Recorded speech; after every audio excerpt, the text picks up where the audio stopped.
नमस्कार. मल्टिपल मायलोमासारखा आजार म्हटलं की साहजिकच निदान आणि उपचारादरम्यान होणाऱ्या वेगवेगळ्या चाचण्यांबद्दल मनात खूप प्रश्न येतात, नाही का? या चाचण्या नक्की का करतात आणि त्यातून काय कळतं हे समजून घेणं खूप महत्त्वाचं आहे. म्हणूनच आजच्या या विश्लेषणामध्ये आपण याच निदान प्रक्रियेतील प्रत्येक टप्प्याबद्दल अगदी सविस्तरपणे बोलणार आहोत. तर सुरुवात करूया एका अगदी मूलभूत प्रश्नापासून. डॉक्टर मायलोमासारख्या एवढ्या गुंतागुंतीच्या आजाराचा मागोवा ठेवतात तरी कसा? याचं उत्तर खरं तर एकाच चाचणीत नाहीये, तर ते अनेक चाचण्यांच्या मालिकेत दडलेलं आहे, ज्या एकत्र मिळून आजाराचं एक अगदी स्पष्ट चित्र आपल्यासमोर उभं करतात. याला आपण एका मोठ्या कोड्यासारखं समजू शकतो. प्रत्येक चाचणी या कोड्यातला एक छोटा पण अत्यंत महत्त्वाचा तुकडा पुरवते, आणि जेव्हा हे सगळे तुकडे आपण एकत्र जोडतो तेव्हाच या आजाराचे एक संपूर्ण आणि स्पष्ट चित्र तयार होतं. आणि एक गोष्ट लक्षात ठेवणं खूप महत्त्वाचं आहे की या केवळ तपासण्या नाहीत, तर ही अशी साधनं आहेत जी प्रत्येक रुग्णासाठी एक वैयक्तिक आणि प्रभावी उपचार योजना तयार करण्यासाठी मार्गदर्शन करतात. आणि हेच या संपूर्ण प्रक्रियेचं अंतिम ध्येय आहे, नाही का?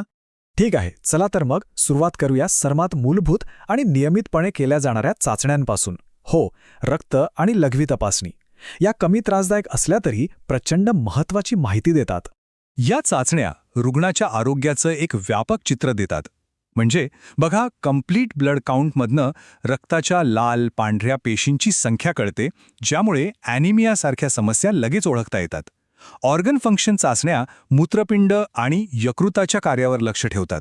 आणि प्रोटीन व युरिन ॲनालिसिसमधनं मायलोमाशी संबंधित विशिष्ट घटकांचा शोध घेतला जातो.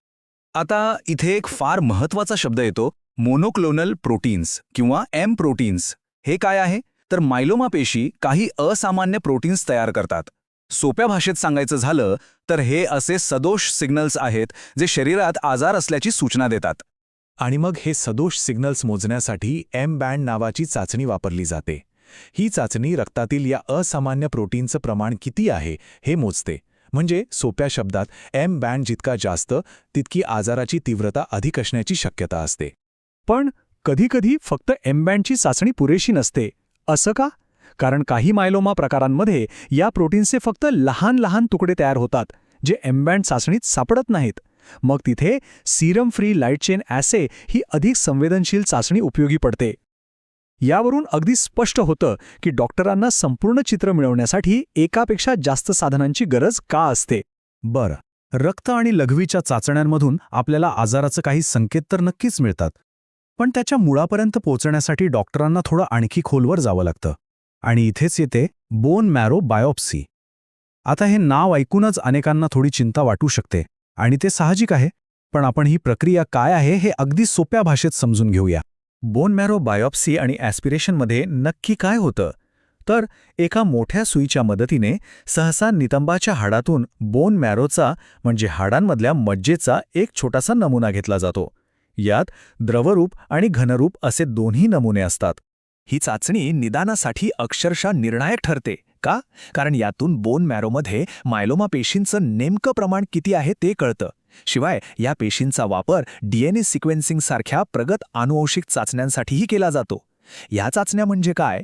तर कर्करोगाच्या पेशींच्या जनुकीय नकाशाचा अभ्यास करणे, ज्यामुळे उपचारांची अचूक दिशा ठरवता येते.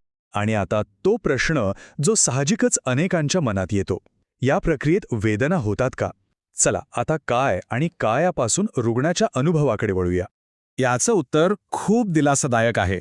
प्रक्रिया करण्यापूर्वी ती जागा भूल देऊन पूर्णपणे बधीर केली जाते. हो, भूल उतरल्यानंतर पुढचे साधारण 48 तास तिथे थोडा दुखरेपणा जाणवू शकतो, पण तो हळूहळू कमी होतो आणि सामान्य वेदनाशामक औषधांनी आरामात नियंत्रणात ठेवता येत. प्रक्रियेनंतर काही गोष्टींची काळजी घेणं महत्त्वाचं असतं. रक्तस्राव थांबवण्यासाठी साधारणपणे 2 ते 4 तास त्या जागेवर दाब देऊन सरळ झोपण्याचा सल्ला दिला जातो. रक्तस्राव पूर्णपणे थांबला की सामान्य हालचाल सुरू करता येते. पण हो, संसर्ग टाळण्यासाठी किमान 24 तास तरी ती जागा पाण्यापासून दूर ठेवणं आवश्यक असतं. चला, आत्तापर्यंत आपण रक्त आणि बोन मॅरोमधल्या बदलांबद्दल बोललो. आता आपण पाहूया की डॉक्टर मायलोमाचा शरीरातील हाडांवर होणारा परिणाम पाहण्यासाठी नक्की कोणत्या तंत्रज्ञानाचा वापर करतात. मायलोमा जसजसा वाढतो तसतसं काय होतं, तर हाडांमध्ये लहान लहान छिद्र किंवा कमकुवत भाग तयार होऊ लागतात. यांनाच ऑस्टिओलिटिक लेशन्स असं म्हणतात. हे बदल शरीरात कुठे आणि किती प्रमाणात आहेत हे पाहण्यासाठी इमेजिंग चाचण्या केल्या जातात. यासाठी एक्स-रे, MRI, CT स्कॅन आणि पेट स्कॅन यांसारख्या वेगवेगळ्या तंत्रज्ञानाचा वापर होतो. प्रत्येक तंत्रज्ञान आपल्याला वेगळी माहिती देतं.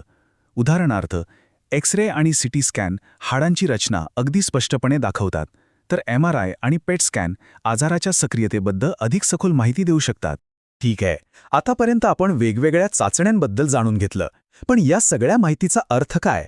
डॉक्टर या सगळ्या तुकड्यांना एकत्र जोडून आजाराच्या भविष्यातील वाटचालीचा अंदाज कसा लावतात? चला, हे समजून घेऊया. रक्तातील काही घटक हे भविष्यसूचक घटक म्हणून काम करतात, जे आजाराच्या तीव्रतेबद्दल महत्त्वाची माहिती देतात. उदाहरणार्थ, बीटा-2 मायक्रोग्लोब्युलिनची वाढलेली पातळी हे दर्शवते की आजार जास्त पसरलेला आहे, तर अल्ब्युमिनची कमी पातळी हे एक कमी अनुकूल लक्षण मानलं जातं. आणि रक्ताच्याही पलीकडे जाऊन पेशींच्या पातळीवर केलेल्या आनुवांशिक चाचण्या तर आणखी सखोल माहिती देतात. या चाचण्या मायलोमा पेशींच्या DNA-मधील बदलांचा अभ्यास करतात. या बदलांवरून आजार किती आक्रमक आहे आणि तो परत येण्याची शक्यता किती आहे याचा खूप अचूक अंदाज लावता येतो. तर यातला सगळ्यात महत्त्वाचा मुद्दा हा आहे की हे पूर्वानुमान म्हणजे काही अंतिम निर्णय नाहीये, अजिबात नाही. उलट की एक आधार रेषा आहे, एक बेसलाईन. याच्याच मदतीने उपचारांना कसा प्रतिसाद मिळत आहे हे वेळोवेळी तपासलं जातं आणि गरज पडल्यास उपचार योजनेत बदलही केले जातात. आणि मग येतो सगळ्यात महत्त्वाचा प्रश्न. या सगळ्या चाचण्यांमधून जी काही माहिती गोळा झाली आहे ती रुग्णासाठी योग्य उपचारांची दिशा ठरवण्यासाठी नेमकी कशी वापरली जाते? कारण एक गोष्ट लक्षात घ्या, निदान हे अंतिम ध्येय नाहीये, तर योग्य आणि अगदी वैयक्तिक उपचारांच्या दिशेने टाकलेले हे पहिलं आणि सर्वात महत्त्वाचं पाऊल आहे.